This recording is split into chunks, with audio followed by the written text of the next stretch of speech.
Wagwan, big dick crew slash big titty crew. I don't know if that's how that works. I want to shout out to all my small kings. If you're a small king, make sure to go ahead and subscribe. I want to talk to you today a little bit about revolutionary racing games. When I think of revolutionary racing games, I think of Burnout Paradise, Midnight Club LA. Autoline with Need for Speed was a very revolutionary feature. I want to say that was introduced on Hop Shoot 2010. Even further back than that, you look at Gran Turismo 4. That was a revolutionary racing game. A car list that size, you'd never seen it. Fast forward to nowadays, and I actually don't think there's many revolutionary racing games at all. The definition of revolutionary is Revolutionary is a challenge the status quo in the natural order to achieve their goal. And I think it's safe to say Need for Speed isn't revolutionary. Forza's not revolutionary. They added, snow to the maps, but that's already been done before. Dirt 5, they've added a race editor, but that's not revolutionary. Trackmania did that years ago. This game that I'm about to talk about is genuinely one of the most important racing games of 2020. Because I think for the first time in absolutely donkey dick ages, we have a revolutionary racing game. And I am talking about Inertial Drift. This is some of the most refreshing gameplay I've seen in any racing game I've played in a very long time. It's pure arcade fun, and I definitely don't think this is for everyone. But if this catches your eye and you like the look of this, make sure to go ahead and fasten your seatbelts, maybe get some popcorn. Absolutely subscribe to my channel because I need the money for my breast implants.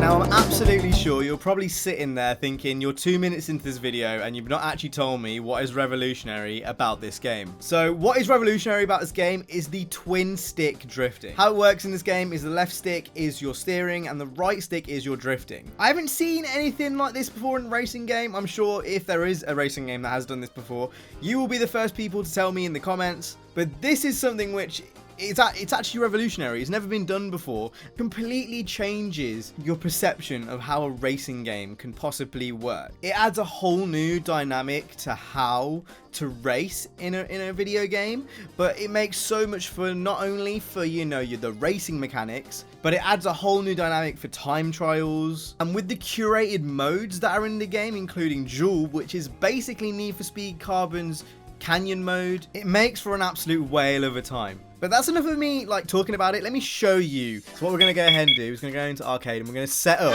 our own Duel. You know what we're going to do? We're going to do the one that's going to get the Initial D fans all wet. Whoa! Right, here we go. So we've got all the modes here. We're going to go into Duel and we've got all the cars to pick from. Now the car choice in this game is pretty cool as well. Yo, Gecko, my type of gal. Change color.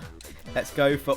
Ooh! It's matching with the strip club vibes in the background. Woo! Come on. Gecko versus Samir. Yo, everyone is of ethnic descent in this game. We love to see the inclusion. What can I say? All the races in the comments like, oh my god, why aren't they all white? Don't expect me to go easy out there. I'll keep fighting right to the end. They even talk like it's Initial D. That's literally what some characters in Initial D would say. Right, come on. Right, here we go. We are in. So as you can see at the top, we have got the Duel. I've got a feeling that his car might be a lot faster than mine, but we're gonna figure this out. Whoa, this guy is drifting on a mad one. Holy shit. Whoa, he's zooming. Cars are just they're not balanced, are they?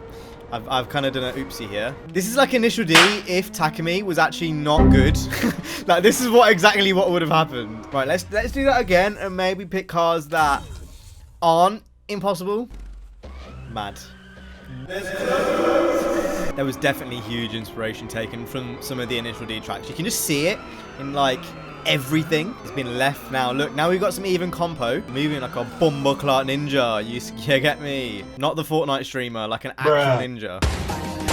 Oh! You'll get it next time. She's a baddie, yeah?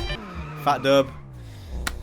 No worries, I told you we were going to get there eventually. Let's go to one of the different locations, because obviously the mountains are the mountains, but can you do the same thing in the city streets? I just like the grey. I like the grey. Is that boring of me? It's Mr. Takumi, man. Mr. Tofu, man. Hello. You're looking pretty cute.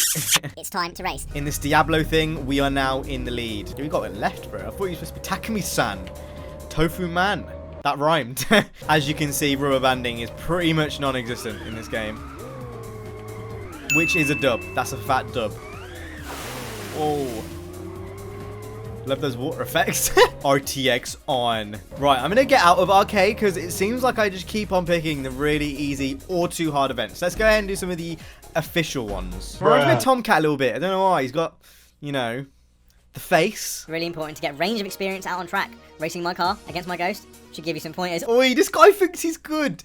This guy thinks he's smooth. You're not smooth, bro. Jeez. Oh, it looks like an FD. We're in an FD. Rotor 7D. Okay, it's clearly in an RX-7, isn't it? You are now seeing the kind of learning curve this game takes. It's definitely there. Twin dick drifting in between the sticks.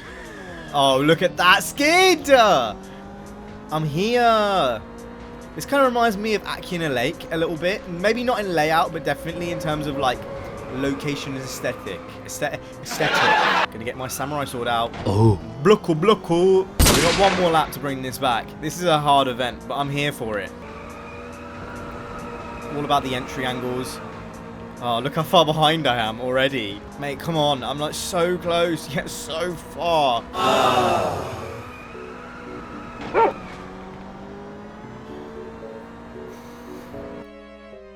Right, that's enough of the gameplay. I'm going to go back to Cam behind the screen, and he's going to talk to you a little bit more about whether you should buy this game. And this answer is a little bit longer than just a simple yes and no. So this game was created by two people. There's one main guy and another kind of vehicle artist designer guy over the course of the last 7 years. So this is a true passion project from start to finish. It's really hard to show through a gameplay kind of sample how each car feels different and how challenging the game actually is. But when I say every single car almost handles like a different game, they're genuinely like, it's not like Forza, for example, where obviously you can tell the example for an all-wheel drive car and a rear-wheel drive car. These cars in this game feel entirely different, and to master the AE86 is going to be completely different to mastering the Diablo. And I think that question, should you buy this game, kind of comes down to the type of player you are. If you're a completionist,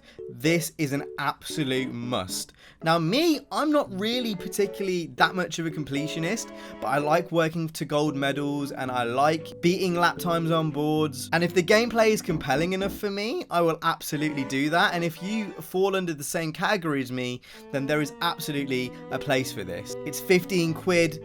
It's available for Switch, all of the current gen consoles and PC. I just think this game is one of those no-brainers, and it's one of those that you should support because we don't get games like this enough as racing gamers.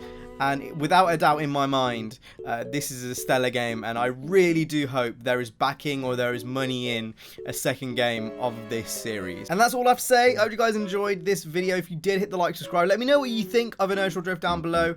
I will see you guys in the next one. You guys have been awesome. Stay safe and peace.